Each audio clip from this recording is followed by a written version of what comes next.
Til at markere din bryn, der kan du bruge en brynblyant, og der er det rigtig flot at tage farven sådan her, hvor du kører frem og tilbage, fordi det du gør, det er, at du får lagt farven på hårene, både forfra og bagfra på hårenes side, og det gør, at det ser mere naturligt ud og lidt mere farvemættet ud.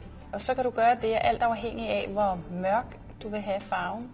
Så lægger du mere på, og vil du have farven lysere, jamen så tager du bare og lægger mindre på. Du kan også godt bruge sådan en her bare til at gå ind og fylde ud i de områder, hvis du har oplevet det med, at du har for eksempel plukket skævt og fået et lille hul i brynet.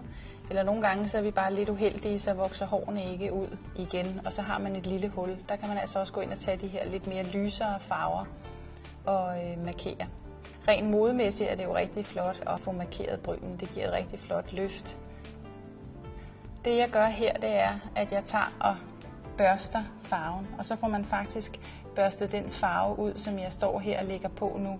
Så får man børstet den, så den kommer endnu mere ud i hårene, og så slipper man for at få det der, hvor brynene sådan ser meget optegnet ud, som også kan være flot, men hvis du gerne vil have, at det skal være lidt mere naturligt, så hold dig til ligesom at børste farven sådan her, så får man ligesom et lidt mere naturligt look.